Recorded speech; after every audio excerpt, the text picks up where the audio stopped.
Thank you so much, everyone, for staying with us. The concern of President Buhari is that if we continue with the projection and the manner in which we're importing food, local production of food will suffer. So he's directed the CBN to stop foreign exchange for food importation. It doesn't mean that there is a ban on food importation. No, it does mean that there might be a constraint getting foreign exchange directly from the CBN for those who deal in importation of food. We've been getting the benefit of the experience of Professor Kingsley Moghalu, a former presidential candidate in 2019, a former deputy governor of the central bank, a lawyer and a political economist on the program tonight, who has been talking to us from Washington, D.C. Thank you so much, Professor, for talking to us. A big question, Professor. A lot of people will say that the president, of course, has his the economic advisory team, which, of course, probably had advised him, and is in the Constitution there, which it permits the president to get advisory from the Economic Council. But again, the question is that if you look at the case of rice, if there was no restriction on importation of rice, probably we would have had a lot of problems. A lot of people will say it saved us about $1 billion naira at the time when that policy was made.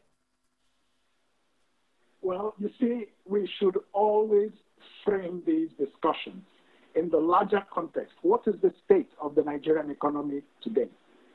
What is the percentage of domestic manufacturing to Nigeria's GDP? What is the poverty rate in Nigeria today? What is the inflation rate? These are the fundamental questions we should ask. The answers are not very good. So we should take a second look at our approach. I'm not talking about intention. The road to hell is littered with good intentions. But the fact of the matter is, how do we move to make our economy grow in an inclusive manner? Number one, I don't believe the president of Nigeria is getting very good economic advice. I don't see around him the type of caliber of economic thinking that can move Nigeria forward. That's just my own position as a citizen of Nigeria. And I will change my position if I see evidence to the contrary in terms of our growth rates, in terms of job creation and things like that. There's a difference between intentions and just the wishes or propaganda from the reality. So the real thing the government should focus on is that it must get the balance between the role of the government in the economy and the role of the private sector.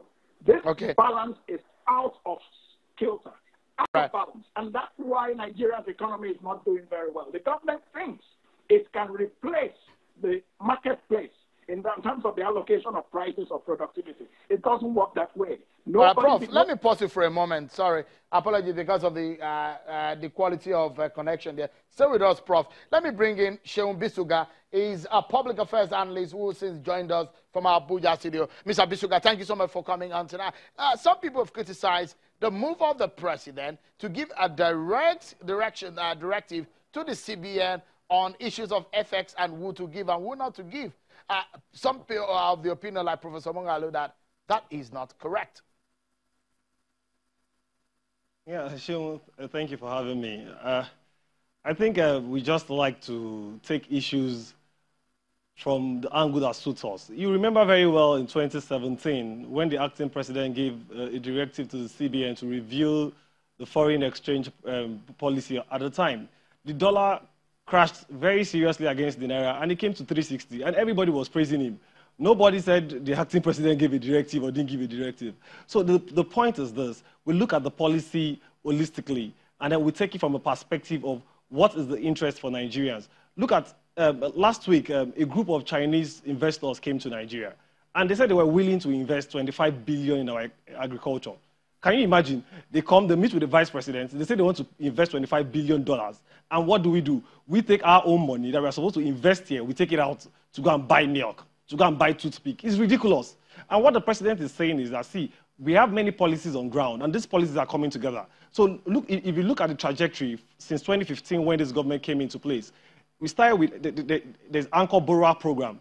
That's to make loans available for people who want to get themselves involved in agriculture. There's farmer money to also make loans available. And then the government has also moved on to say, oh, we are going to build special economic zones in every of the 6 geopolitical zones, which makes it easy for us to export. So if you look at the policies very critically, you see everything is coming together. And at this point, the government is saying, see, we don't need to take our own money outside when we can produce these goods, things like milk, like wheat. We can produce them in Nigeria. Why don't we just put this money back in? This is going to create jobs for us. It's going to boost the economy, and it's going to allow Nigeria to grow. So the point is this. We must understand that these are policies coming together. It is not just something that's taken out of isolation. So the government is moving in the right direction. The government is doing all the proper things that's going to make Nigeria the food basket of the world. So we shouldn't... some of the issues that have been raised here, some of the issues that have been raised here, some of the people who have criticized some of these policies are not probably saying the larger picture of the intent is wrong, but they say the way and manner it's been taken is wrong.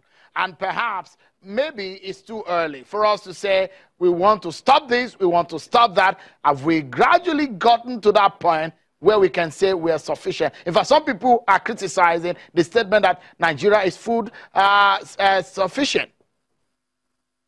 Yeah.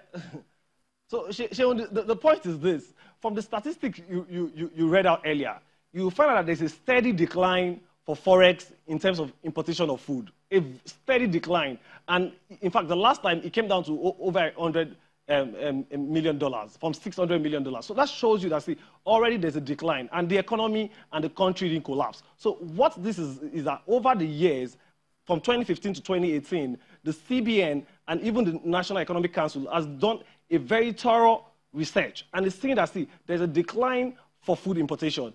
What we need to do now is to channel all our energy in making sure that this government is actually food secured, and it's very doable. We have the arable land, we have the produce, we have the natural resources. So why then don't we do the right thing? Why do we have to go buy milk from Holland? Why do you have to go and buy toothpick from Spain? It's ridiculous, especially when we are calling for foreign direct investment. Nobody wants to bring their money into an economy that's taking their money out. It is not reasonable. So we need to understand that, see, this is the right policy at the right time. If more Nigerians key into this, you have $25 billion from Chinese investors alone, and then more people say, oh, let's get into agriculture. You'll find out that we can produce our own toothpick, we can produce our own milk, and we have the capacity to do that. And if you look at the NLTP, for example, that is a livestock program that is saying, see, we don't need to go buy milk from outside. If we have those things across the country, then definitely we can self-produce and we can also export. That's the point. Let me perhaps, in 30 seconds, a lot of people who are still doubting whether or not it's the right time or the right way to go. In 30 seconds, your view for a lot of doubters who don't believe that the president has taken the right decision. So it's clear.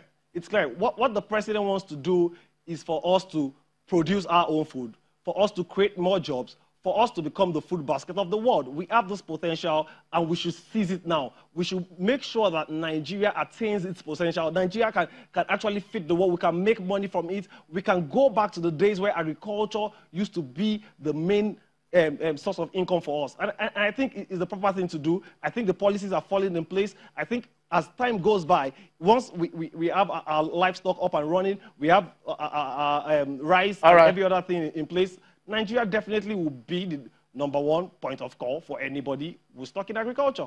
Mr. Bisuga, thank you so much for your thought there. Let's allow Professor Kingsley Moghalu in 20 seconds to give us his final word on the program. In 20 seconds, Professor, what would you leave us with on this issue? Because you look at a lot of issues that have happened, Operation Feed the Nation, the Green Revolution by the Obasanjo regime, and a whole lot of issues that have been raised in this country over the last few years. Policy somersault. If there is a president who says this is the right way to go, is that a bad time to take a good decision? Yes, and there is a bad way to take a good decision. Let me remind you that over 95% of Nigeria's foreign exchange earnings still depend on crude oil. after many years of all these kinds of talk, the bottom line is that our situation economically hasn't gotten better, it has gotten worse. I also want to remind you that over the last year or two, a UN report shows that foreign investment in Nigeria has declined by 43% to $2 billion. This was a report as of June. So please, I want us to look at the facts, not sentiments. I say that Nigeria needs to review its economic management framework in a fundamental manner and decide whether it wants to be a state-driven economy or whether it wants an economy where the marketplace decides. I think we'll prosper more in the latter dimension because it's not because the state... All right. We're having issues with the quality of the Skype there. But we most sincerely thank you, Professor Kingsley Moghalu, for coming on tonight. Thank you so much for your time there. Yeah, that's our show for today. And as I always say, the eyes have it. That's the end of our proceeding today on Politics Today on Channels Television. Many thanks for watching, everyone. Have a wonderful evening.